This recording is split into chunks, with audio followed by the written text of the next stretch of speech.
For more, let's bring in Cosmo Jiang, general partner at Pantera Capital, which invests exclusively in Bitcoin, digital currencies, and companies in the blockchain ecosystem.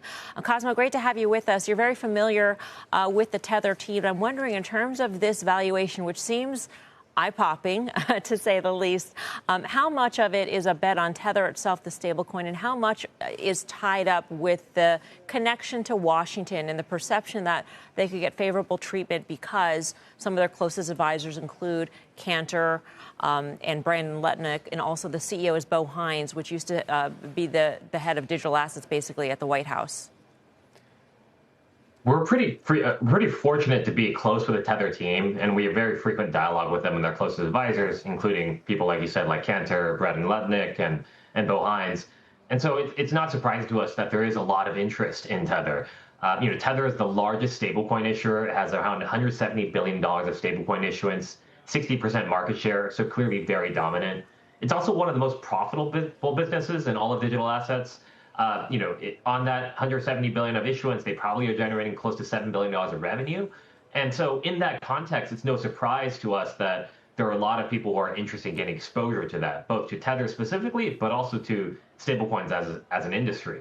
A $500 billion valuation is not cheap. When you think about it, on that $7 billion of revenue, that's maybe growing extremely fast over the next few years. It actually is really comparable to where the public markets values circle at on a comparable basis.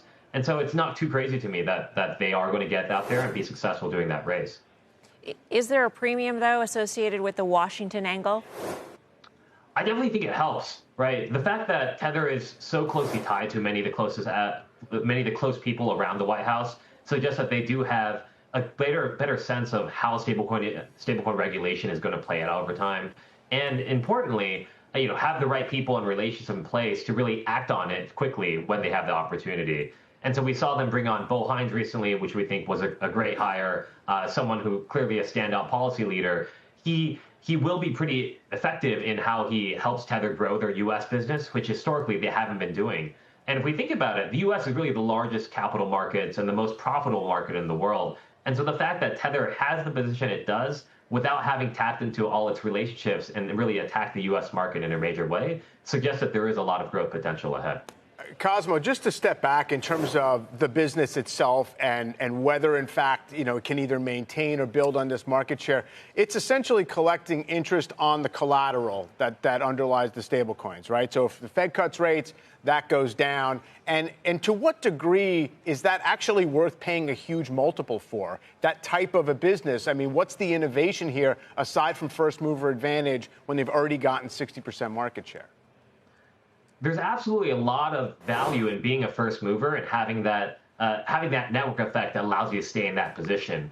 Stablecoins are very much a network-like business. Like many other networks, the larger you get, the more profitable you can be. And what we see in these types of industries is that the leader in the industry is wildly profitable when the second place is much less so, because they just don't have that same ingrained built-in plug-in to all the networks. And so we do think that Tether is going to continue to really make a strong, really be able to monetize its stablecoin supply very effectively. The quality of that earnings we think will change over time, especially as more competition comes in. But undoubtedly, their position today feels very unassailable. We do think that that's great for the space generally, and the bigger opportunity is really around the growth. Right, stablecoins today, there's around $300 billion of issuance, which is not small, but we do think that's going to surpass $1 trillion over the next year is something that I think is very likely. And so in the context of having that much growth ahead and it already having so much lock-in effect and a lot of operating leverage in the business, suggests that we should be able to suggest that it can be quite profitable on a go-forward basis as well.